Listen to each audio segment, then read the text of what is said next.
সরকার যিনি, সে আমার গায়ে হাত তুলতো।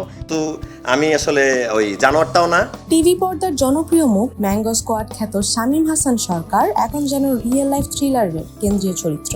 একের পর এক অভিযোগ, পাল্টা জবাব, সম্পর্কের জট আর গুঞ্জনের ঝড় সব মিলিয়ে সামাজিক যোগাযোগ মাধ্যমে যেন চলছে শামীমময় নাটক। সবকিছুর সূচনা এক নবাগত অভিনেত্রী প্রিয়াঙ্কা প্রিয়ার বিস্ফোরক অভিযোগ দিয়ে। তিনি দাবি করেন শামীম তাকে মারধর করেছেন, হুমকি দিয়েছেন এবং তিনি মাদকও গ্রহণ করেন। এমন অভিযোগ স্বাভাবিকভাবেই সামাজিক মাধ্যমে সৃষ্টি করে তীব্র প্রতিক্রিয়ার।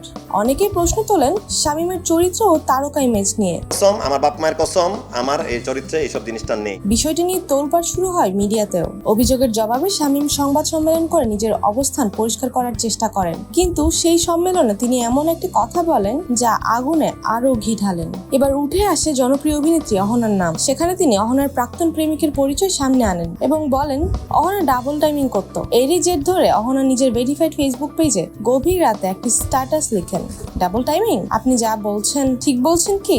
নিজের দোষ ঢাকতে কি এমন অপবাদ দিয়েছেন? এরপরই হাজির হন আরেক তারকা শিল্পী সিফাত বন্যা। তিনি অতীতের অভিজ্ঞতা শেয়ার করে বলেন শামীমের ব্যবহার এতটাই খারাপ ছিল যে তিনি জুতো পেটা করতে চেয়েছিলেন। এক কথায় তাকে বলেন ভার।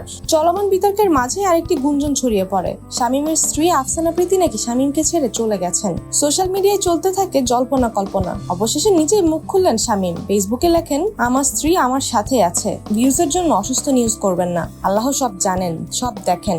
মাত্র 8 মাসের পরিচয়ে গত 4 এপ্রিল আফসানা আক্তার প্রীতিকে বিয়ে করেন শামীম। আর বিয়ের 1 মাস পার হতে না হতে সেই সম্পর্ক নিয়ে গুজবের ঝড়। টিভি পর্দার এই হ্যান্ডসাম নায়ক এখন রীতিমতো বাস্তব জীবনে বিতর্কের হিরো। এই মুহূর্তে সবচেয়ে আলোচিত প্রশ্ন, এসব ঘটনা কি শুধুই গসিপ নাকি আসলেই ঘটছে ভয়াবহ কিছু? একাধিক নারী যখন মুখ খুলছেন তখন বিষয়টি আর হালকাভাবে নেওয়া ঠিক না। আবার অনেকেই বলছেন বর্তমান যুগে ভিউজ ও ফলোয়ার্সের জন্য মানুষ অভিযোগও তৈরি করতে পারেন।